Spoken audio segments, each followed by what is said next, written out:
Good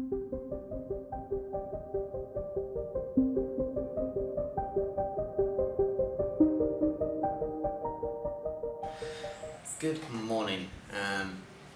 I'm recording this on my T2i, and my other camera that I've been waiting like several weeks for now finally arrived last week, and I managed to get a few photographs of it. It got stuck in customs for 2 weeks, don't know why, but they held on to it. Obviously they didn't believe that I got it for the price I got it at, so it was actually just sat there for 2 weeks. They did actually charge me $20 document fee to release it from customs, but by the by, it's still here. Now, it was a Canon 7D. I know it's not the Mark II, it's the original. It's still a really nice camera. It only had 4,000 shutter activations on it, so it's near enough brand new. It was mint, which is probably why customs hang on to it, because it looked like it was brand new. And it's absolutely amazing. I also got a Canon battery grip, so it's not a third party manufacturer one. This is the actual Canon battery grip, and I got it for $26. So full, nice Canon grip, battery grip to go with my 7D. The actual, excuse me, the actual lens is still the lens that I've been using on T2i all the time, and it's the 55-250 STM. Obviously, I really like a better lens because I want to take photos of birds, and sometimes it can be a bit of a struggle with this one. First thing I did when I got the 7D was upgrade the firmware. It's now 2.06. I think it was like 1.25 or something like that. One of the critical things that I wanted from the updated firmware was it increases the buffer size from 15 to 25. So now I can get 25 frames in the buffer.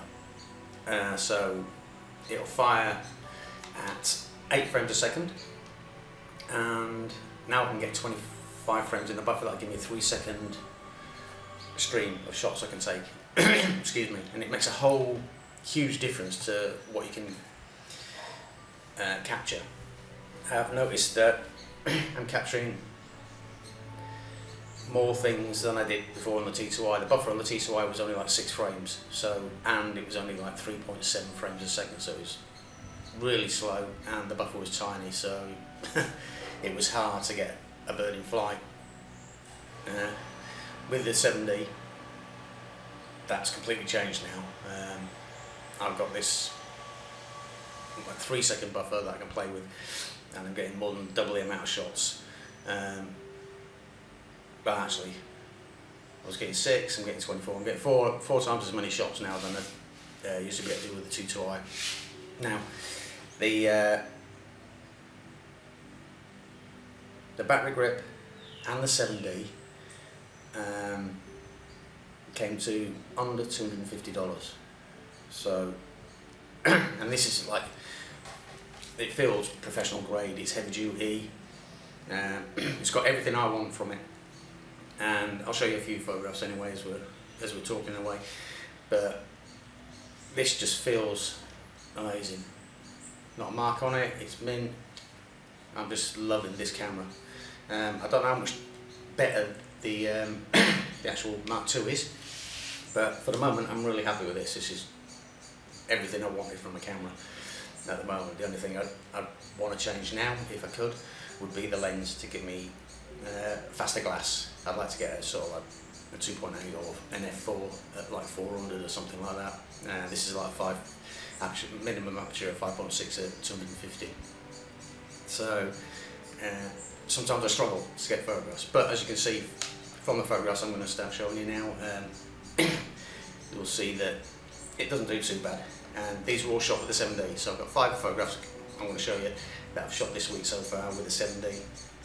And these shots I probably wouldn't have been able to capture either with the T2i because of the buffer size and the frame rate. The first one is I call Angry Banana Quit, and it's a little banana quit that was squabbling on the perch. You can hear him outside now. yeah, that's banana quits. But once it starts squabbling, the noise is horrendously loud. And this guy here, he's shouting at the others up from his perch near us, and it's just getting that beat movement with the buffer speed, and the frame rate of the 7D. It allowed me to capture the actual moment when he had his mouth open, nice and crisp, which I wouldn't have been able to do with a T2i, or I would have been very lucky to, especially with the buffer size of only 6, you know. And then it's like clunk. It's really, after that, after the 6 shots, you're pretty much dead with the T2i until it's like unloading the buffer onto the SD card. Next shot was a vulture. This sat to climb onto the roof of the house. There's a flat spot on the roof of the house, no, flat part of the roof. Get on the step ladder, climb up onto the roof, and sometimes I get onto the ridge line.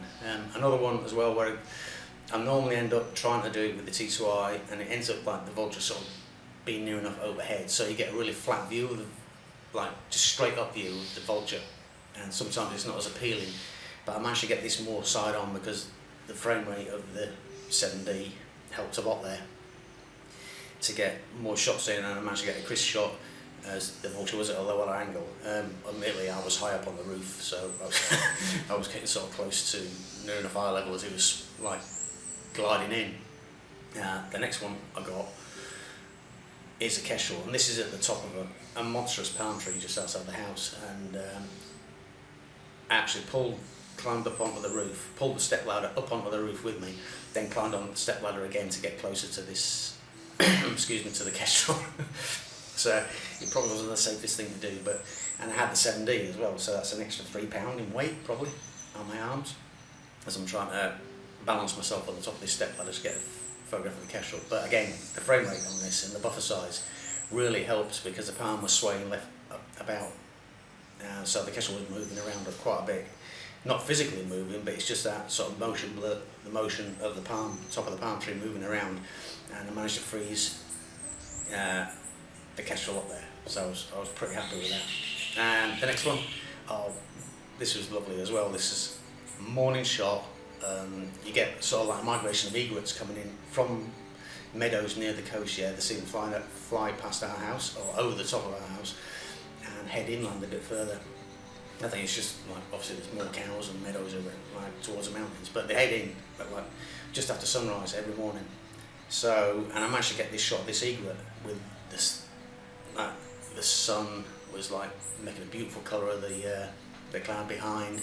Another one again where I normally end up with a shot from underneath of the egret, just because of the buffer size and the frame rates on the T2i. So I never seem to get the shot that I really want.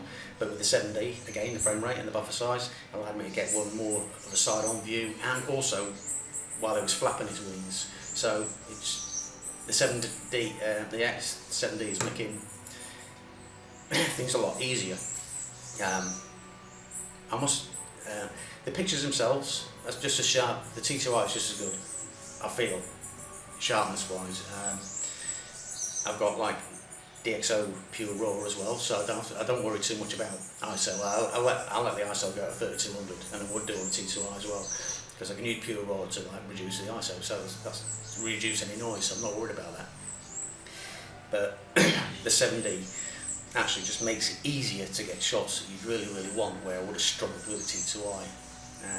And the last shot I've got is of a smooth build Annie. And these just look like prehistoric creatures. They're amazing, but they're actually a member of the cuckoo family. But they sound like, you know, a really annoyed crow. They've got this really well, you've heard crows and ravens, and they sound more like that. I don't cuckoo, but they are a member of the cuckoo family. And this was another one where, because they're quite nervous, so you've got to sneak up on them and then just reel off as many shots as you can, as quick as you can, before they actually fly off. With a further reach lens, I probably would have had more time, but and I didn't really disturb them. They only hop from one tree to the next, but they tend to move around in flocks anyway. But I managed to reel off 20 shots of this smooth build Annie, and I was quite pleased with how it came out as well. Yeah, because this was another dawn one. Yeah, I think most of these, I like like the mornings, I'm a sort of morning guy. I like to get up really early and go and take photographs if I can. I prefer it to the evenings, you know, because the roads are always quieter as well. I find in the evening, because you always get the evening rush coming back, and there's always noise, and then I just don't seem as calm. So the morning, and I prefer the morning light for some reason. Alright, okay, for some reason, the end of the video happened earlier than I expected. I've just put it into video editing software and the end's missing, so I've just got to redo the end. Anyway, we've been through the 5 photographs that I took with the 7D, and now it's just like the final thoughts on the 7D. It's constructed really tough. You can feel it's a heavy camera, yeah. It makes a T2i feel like a toy. So when I picked the T2i up and I put it, when I was putting it onto the tripod to record this, it just felt like it was a toy compared to this thing. Really well constructed. It's nice and big, nice meaty grip on it. So you feel like, you know, you're in control of the camera. You don't feel like you're going to drop it at any time or anything like that. You know you've got your hands around it and it's securely gripped. The battery grip, add that to it and it makes it even bigger, yeah, which means you can get your little finger doesn't hang off the bottom of the camera. So now you've got even better grip, and obviously with the battery grip you can go into portrait mode and just use the buttons, so instead of having to hold it like top down. So that's brilliant. Right, things that I wanted from this was weather sealing, so I can go out in the rain when I get a lens that's weather sealed as well. Higher frame rate, 8 a second, which is more than double than I got from the T2i. Also, the buffer size is now 24, 25, so that's 4 times as much as I had on the T2i. So it just makes capturing images a bit easier. The other thing was the focusing on this is a lot quicker. I don't know if it's because it's got the dual processors in there or not, because the sensor is the same sensor as it's got in the T2i, I believe, but it's just that the fact that it's got like 2 processors in there. So, but it seems to focus quicker. It seems to hold the focus a lot better. The one thing that I do find annoying, and it's got nothing to do with the 7D, it's to do with the bloody lens, is that the lens goes to sleep. So as soon as when you pick the camera up to try and lock onto a bird in flight, yeah, you've got to make sure you wake the camera up and wake the lens up. Excuse me, wake the lens up before you try and lock onto it, because the first thing the bloody thing does is go out of focus. Irritating, but yeah, something you've got to live with. But so the 7D itself, yeah, I love the way it's got the LCD on the top as well, so you can look down onto it. Just the LCD on the back, just like the T2i basically. It's just everything about this just feels a lot nicer than the T2i, feels a lot more professional. So for under $250 for near enough a brand new 7D and Canon battery grip, bargain. So if I was going to advise anybody who wants to take up wildlife photography, bird photography, which camera to go and grab, I'd say nip on eBay or look in the second-hand market and get yourself a 7D and a battery grip. Battery grip, even that's not necessary, but it does. It makes the shooting time a lot longer, obviously, because you've got 2 batteries in there. If you put 2 batteries in, but also it just feels chunkier. You've got like more meat to grip, and also it's easier to change to portrait mode rather than, you know, from landscape. Instead of turning your hand like that, you can actually just turn the camera over and you've still got the same buttons. So to me, the 7D is everything I expected it to be, and this for $250, 200 quid, a complete bargain. So I mean that's it really for my thoughts on the 7D with some of the pictures I showed you. I'm going to start taking quite a few more. I don't know if I'll be able to do any, because when I got the T2i to do video, I don't know if I'm going to be able to do any vlogging while I'm out and about, which I would love to have done, but I haven't got absolutely the money to get a vlogging camera now, because I was spending on the 7D and the battery grip. But apart from that, I'll try and do some more stuff like this, and obviously I'll sit down and do intros like I'm doing now, because I've got the equipment to do it now, just so I can do it while I'm out and about. or I may take the C2i out with me, stick it on the tripod somewhere and narrate a little bit out there to say what I'm doing. Anyway, that's it for today. Sun's shining in my face. I'll see you guys later.